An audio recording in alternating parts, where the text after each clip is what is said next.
Hello everyone and welcome to your Lunch Bites with Chelsea installment today. Hello, Beauty by Alley Cat, Consumed by Fire. Hello, you guys. Thanks for joining. Hello, Katie Bell. I hope you're feeling better. I just wanted to tune in and give you your Lunch Bites installment for today. I am, as you know, in partnership with Refinery 29, giving you their 8 headlines for the day. These Emma Watson ads from 2013 are sparking outrage, plus some more stories. So we've got you covered on some very interesting things. Katie, you're on your way to urgent care. Your mom is driving. Oh my goodness. All right, girl. Praying for you guys. I guess you've got 9 headlines. Katie is on her way to urgent care. I'm not going to share the details unless she prefers. Maybe she doesn't mind. She got in an accident. She's a softball coach, and she's got some injuries with her mouth. So let's be praying that the bleeding subsides so she doesn't have to have a lot of stitches or anything of major. We're going to be praying for you, Katie. I hope this distracts you, though, because we've got some interesting stories for you today. So maybe it'll distract you, girl. All right, let's get started, you guys. As you know, this is so that you will have something awesome to talk about on your lunch break, water cooler break, doesn't matter.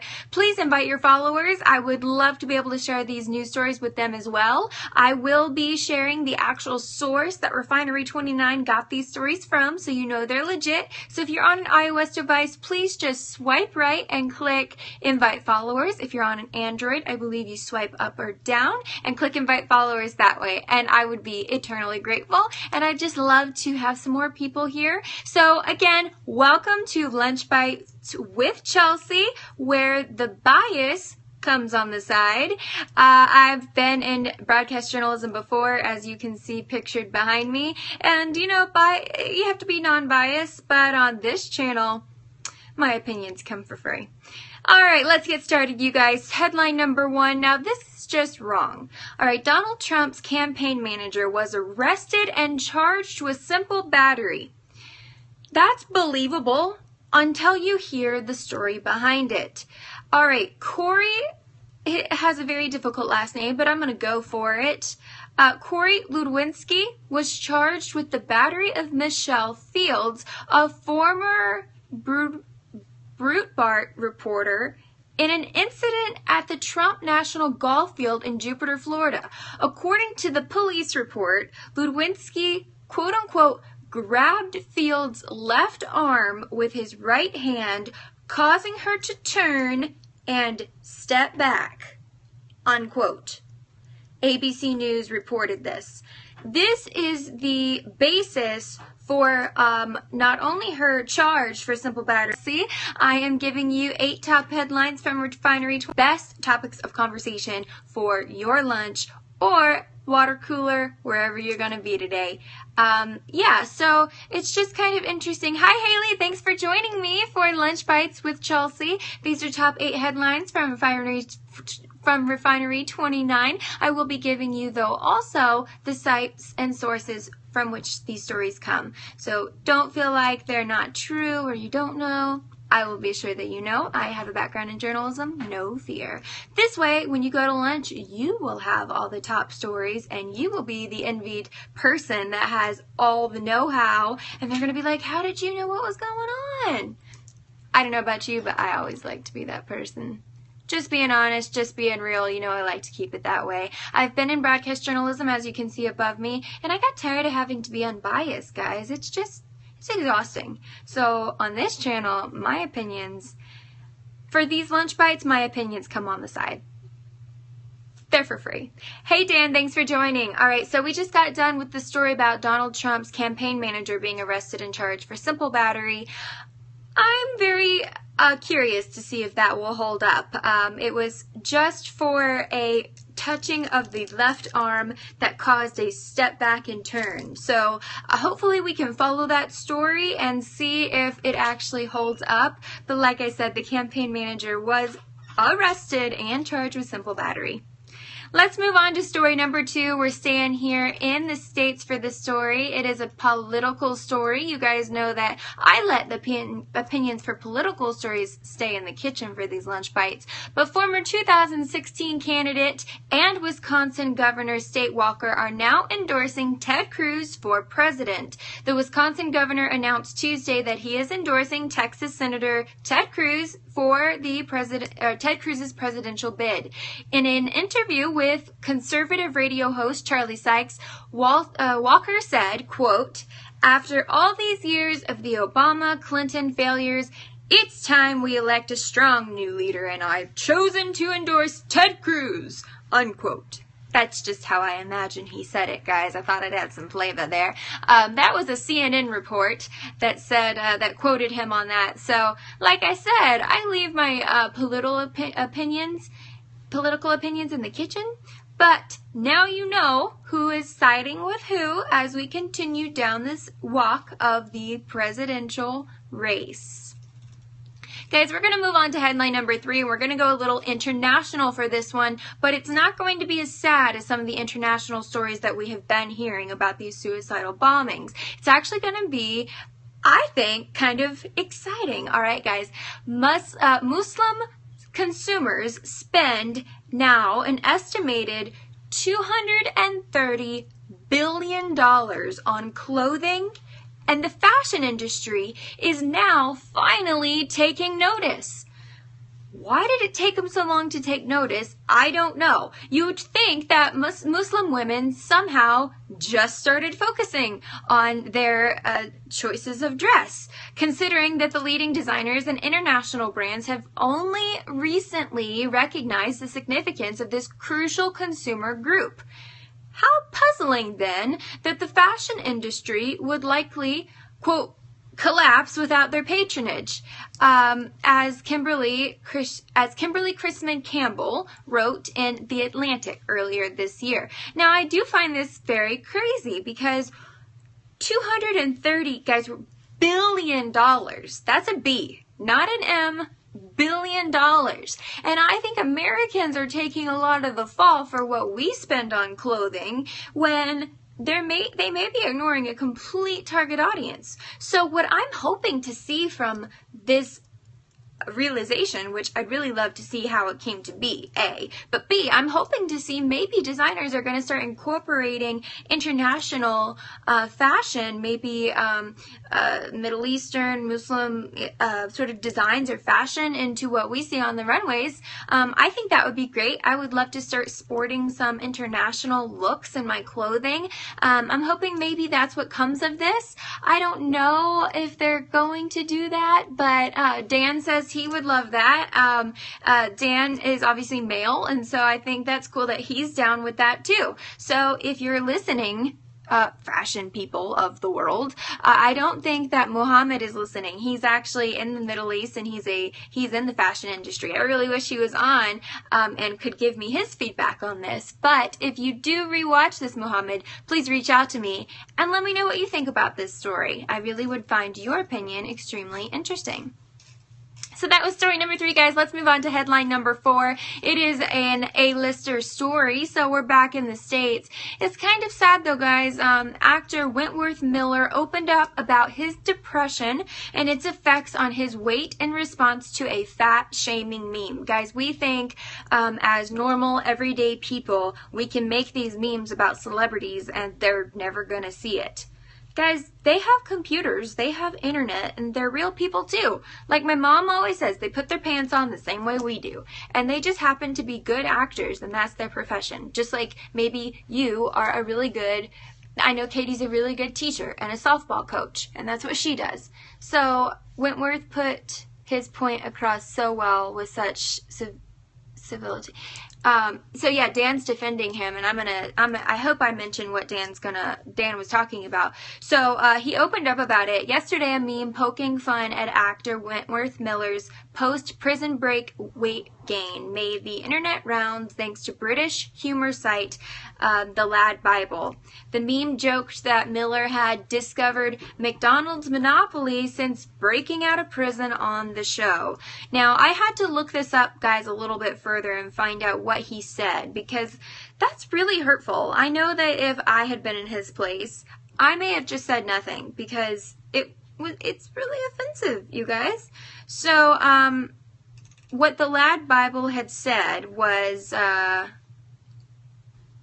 they had posted a picture of him before and after. The guy's all tatted up, you know, and looks really buff. And then in the after picture, he's not fat. He looks just more average, honestly, not like that stud picture.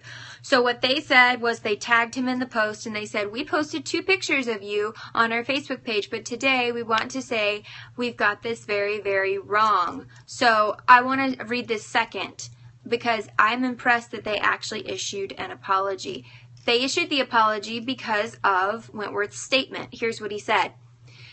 Quote, in 2010, semi-retired from acting, I was keeping a low profile for a number of reasons, he shared. First and foremost, I was suicidal. This is a subject I've since written about, spoken about, shared about.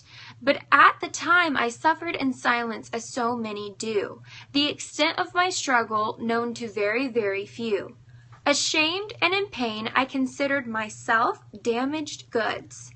Miller added that his depression prompted, quote, self-destructive behavior, and then he continued in his statement to say, in 2010, at the lowest point in my adult life, I was looking everywhere for relief, comfort, distraction. He continued, I turned to food.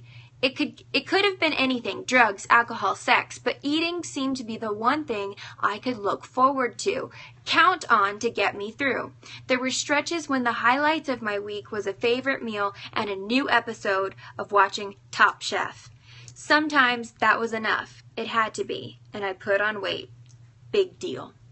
Now, I did take out some of the explicits that he said, but I did think that that was very open, honest, and a really good warning for anyone else dealing with that that's what happens when you suffer in silence, that sometimes these things happen. Dan says, yes, that's what he was referencing. So the Lad Bible, which is the people that put out this meme that was so destructive and rude to him, actually issued an apology. Here's what they said. They tagged him in it and said, we posted 2 pictures of you last night to our Facebook page, but today we want to say we, meaning the Lad Bible, have got this very, very wrong. Mental health is no joke or laughing matter. We certainly didn't want to cause you pain by reminding you of such a low point in your life. Causing distress and upset to innocent or vulnerable people is simply not acceptable. Amen. I'm impressed that they actually issued that apology. The Lad Bible continues to cover how prevalent mental issues are among our audience, as well as damaging stigma that surrounds such matters. We applaud your raw honesty and promise to now cover such matters in the responsible manner that our audience expects. Responding head-on to our post is something we applaud, as it will help others through similar challenges in their lives. Once again, we got this very wrong and we wanted to say sorry, the Lad Bible team. So I am very impressed, not with the way they originally handled it, but the way that they apologized by saying, and I hope that they follow through. I hope that wasn't just a really good PR reaction. As somebody who is in the industry of PR, I know that that was excellent PR, excellent, top-notch, A+ PR. And I hope they follow through, though. I hope in a couple weeks we don't see more of the same kind of postings from them. So I know that that's now put the world on alert, and we'll kind of be watching. And I hope they know that. I hope they know now the world is watching. So from a bad thing, it actually has made them even more popular, and I hope they choose to do good with that. And like props to Wentworth Miller, like they gave him props too. He faced that head on, kissed that demon on the lips, and said, hey, this is why. And I hope that if I was ever in his position, I would be that bold. So that's one that I don't usually spend that much time on a headline, guys, but that one I really had something to say about. So there it is. All right, so guys, that was number 4. Let's move on to number 5. Number 5 is another one that has to do with some celebrity and product shaming. It's fans are now divided about Emma Watson's old ads for Lancome's Blanc Expert skin whitening line. All right, even with the controversy surrounding them, skin whitening products aren't going anywhere soon. We all know that. Within the $20 billion industry, that's a B, not an M, $20 billion industry. Plenty of people are getting paid through this. At first glance, one such person appears to be actress Emma Watson, an outspoken feminist and activist in the fights for gender and racial equality. Well, of course, you know me. I had to do a little more research into this, guys, and find out what people are saying on both sides. So a very short recap of that. On one side, many on Twitter and Instagram are calling out the actress for supporting an industry that is, quote unquote, designed to make us feel like our skin is a problem that we can pay for them to solve. That was from Galdem's Naomi Mabita. That's what her stance was. Others feel that the ad simply promotes the correction of dark spots, acne scars, and other forms of hyperpigmentation and therefore doesn't pose a threat. What I find very interesting, guys, is this is kind of, to me, old news. I don't know why we're still talking about this. At first, I thought it was going to bring up something about maybe Michael Jackson or something like that. But when I saw literally it's just people saying, you're selling products that are making us feel like we're inferior and need to buy a product to fix us, I thought half or maybe 75% of any store sells products like that, especially for women. I mean, mascara. Half the things I'm wearing on my face right now arguably are like that. So this headline confused me because I don't know why this is taking so much heat, because they're saying it's making us feel like something about us isn't good enough.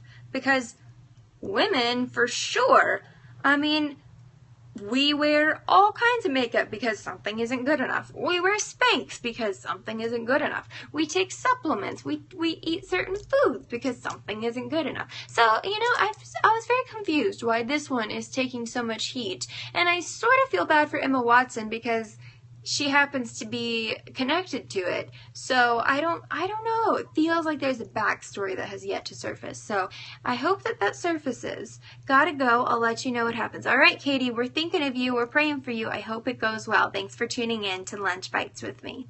All right, guys, that was number 5. Let's move on to number 6. This one's a really fun one, guys. This is a geek out one by Katie. This is a geek out headline. We always have one. It's usually my favorite one of the day. And again, it's one of my favorite ones of the day. It's about Snapchat. Snapchat, it seems to be reinventing itself, exploding even more. I have some news stories I have personally gathered, and I think one of my lunch bites, I may do dinner bites. What would you guys think about that? Because I have collected some stories just about Snapchat, and they're very recent, and all the things that it's doing. It's very interesting how it's exploding and the things that it's doing in order to be so successful. It's not anymore just organically successful. It's working for it now. So, but today it's releasing a new update. If you have not gone and updated Snapchat, please, after this, go do so, because there are lots of updates. So let's geek out for a minute, guys. Snapchat's latest update allows you to make audio calls, video and audio notes, and share stickers of sloths. If you're not intrigued yet, you should be. I just said that you could share a sticker of a sloth. Like the animal, y'all. Okay, so Snapchat reigns in the world of making face swaps. I had noticed more character space too. Exactly. They're making so many changes. I really want to do a dinner bites maybe tonight, because I want to share so much more information, but I've always promised to keep these lunch bites short. So I'm gonna keep it in. So guys, maybe tune in for my dinner bites either tonight or tomorrow, so that the information is still fresh and relevant. But I'm just gonna talk to you about this. One thing I didn't like was the story view mode. So let me tell you about these new updates. We know it reigns in the world of face swapping and those crazy filters they do, but the chat system has always seemed like an afterthought, especially compared to, you know, Facebook Messenger and, well, texting and all kinds of social media apps of the like. Well, this app's latest update, available today, you're hearing it here, some people may be hearing it for the first time here, takes chat to the next level, guys. I've already updated it and tried it, and it's the real deal. Chat 2.0 introduces 3 brand new features. Number 1, video chat and audio calls. So you can not only send, you know how on Snapchat you can make a video and either add it to your story or send it to someone, right? But then you can't really respond to the video very well with a chat. You can, but it's awkward.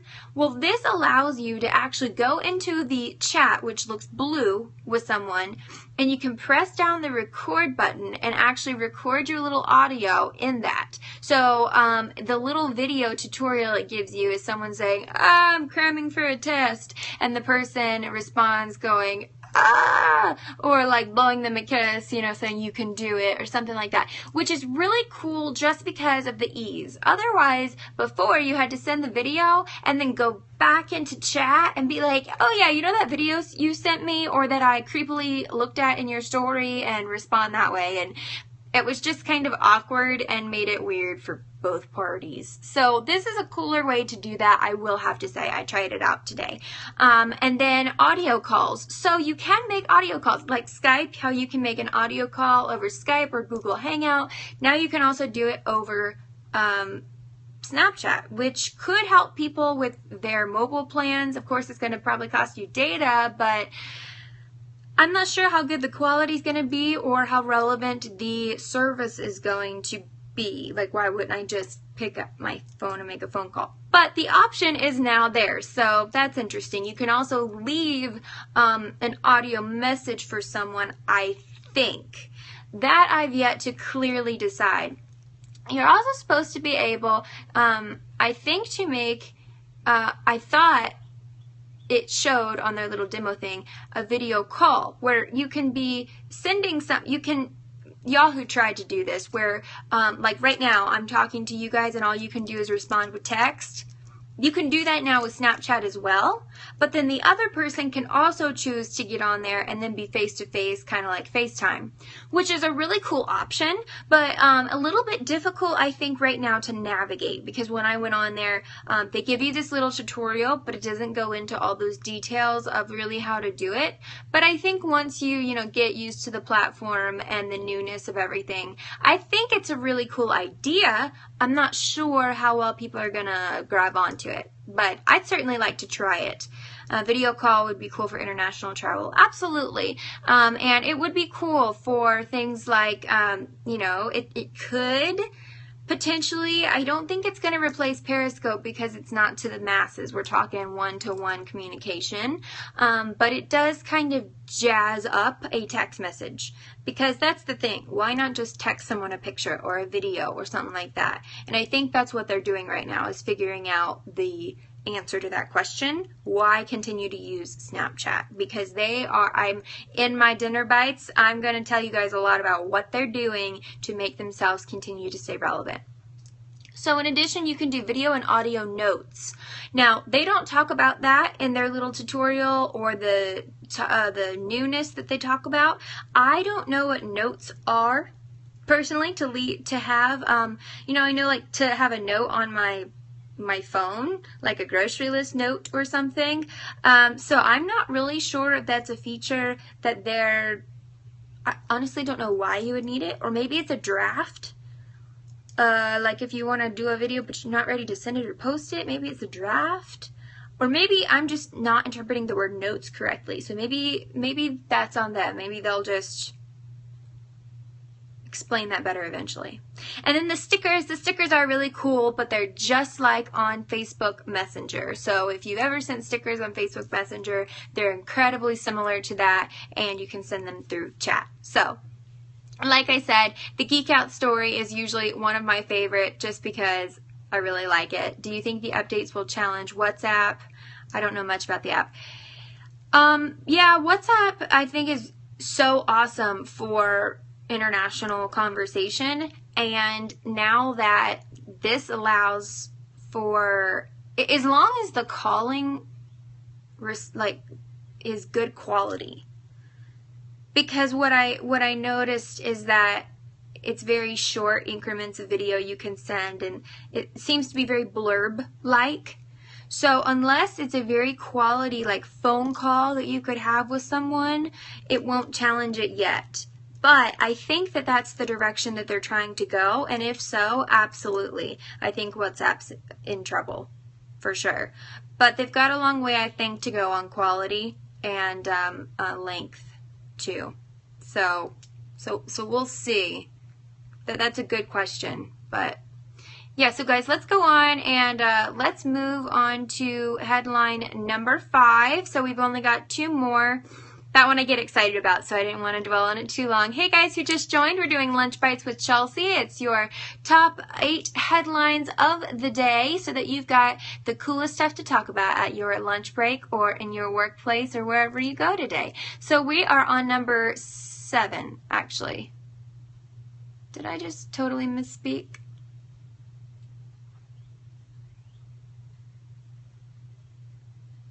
Two, 3, 4, 5, 6. Yep, we're on 7. Just wanted to give you the right information. All right, so this one's a total cha-ching, you guys. The lavish nuptials of 2 Russian elites included a performance by Jennifer Lopez and may or may not have cost $1 billion. Guys, a wedding. One day in your life. Like, do people even earn $1 billion in their lifetimes usually? Like, well, this is one day in their life, okay? So the lavish nuptials of 2 people who I could not pronounce their names to save my life, but are Russian elites, tied the knot last weekend and are blowing up on Instagram, allowing the rest of us to electronically crash what by all accounts was apparently the wedding of the century. Harper's Bazaar seemed to think that the price tag could be in the $1 billion range, which would make Angelica Baby's $31 million wedding look like amateur night. I have so much to say about that, I'm going to move on. Because, yeah, there's just, no, I'm just going to move on. I'm going to move right on to headline number 8, you guys. Just some people.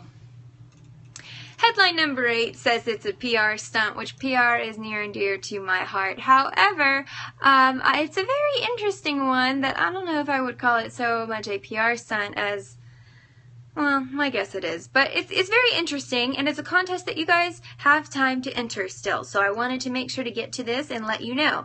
Airbnb, they're trying to combat some maybe negative PR they may be getting by word of mouth, I think, some people who aren't sure about them, and trying to offer a positive incentive. So Airbnb is offering a contest for winners to stay in Paris. That's right, to stay in Paris. Not only in Paris, though, but inside a shark-filled aquarium for free on them.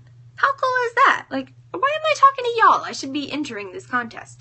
The company is offering users the chance to sleep alongside the ocean's most feared creatures in an underwater bedroom with a 360-degree transparent wall. Yes, Haley, I did think of you, and I thought, I hope that she hears this because she'll want to go. I'm going to tell y'all how to enter in a minute, so stay tuned for that. If you're not a Paris local, no need to worry. Airbnb will also arrange travel arrangements from anywhere in the world. So they'll also get you there. So I'm one of those people, I really like to fly. It's like a really good nap or a really good time to just like get a great view of stuff or get things done while you're flying. So they'll also get you there. They'll do airfare too. Cool, right? All right, so you have until April 3rd to enter. So today is the 30th. And so you have 1, 2, 3, you have 4 days guys, to enter. April 3rd is Sunday. You have until Sunday to enter, and I'm going to tell you how. So if you, I went to read more on the article, of course, because I knew this was one you guys would have questions about. And let's see here. The Aquarium de Paris and the Shark Tank's Airbnb host, his name is Fred Bile, I think is how you say his name, who is the world record-breaking freediver. So he's also like a sort of celebrity person. They're hosting the first ever sleepover contest in the Shark Aquarium the weekend of April 11th. So it's going to be a whirlwind. You have to enter by the 3rd, and if you win, hopefully you're free on the 11th because you're going to be jetting off really soon. If you're interested in doing that, you have to enter it's not only April 3rd, you guys, but it's April 3rd at by 11:59 Central CET. I believe that is Central Time, but I am not completely positive because it is international. I should check for you just to be sure. CET time. I would normally not take the time to do this. Oh, you guys, that's Central European time, which is much different than ours. That is 6 hours ahead of us. That means that you have to enter by 5:59. Yeah, you have to enter by 5:59 p.m. Central Time in America on April 3rd. And the way you do that is you go to the listing page on Airbnb, and you can find that by searching for Shark Aquarium, Night at the Shark Aquarium. And yeah, that's just, the listing is, all it's called is the Shark Aquarium. So Haley, I hope you go enter to win. I know I'm gonna. If you win, bring me. Alright guys, so I think that is going to wrap up. You did! Yay girl! Alright guys, thanks for joining me for your lunch bites. I hope that you use something that you learned today to impress everyone you know, or you just learned something cool that you can put in your back pocket. I hope you're going to enter the contest, and I hope you enjoyed listening to me and the lunch bite installment for the day. Thanks again to Refinery 29 and all of our sources for our headlines today. Hope you guys have a great rest of your day. Have a great rest of your lunch break. And what is today? Today is Wednesday. Almost said Tuesday. Happy Tuesday, you guys. Have a great one. I'll see you tomorrow for some more lunch bites. Bye, guys.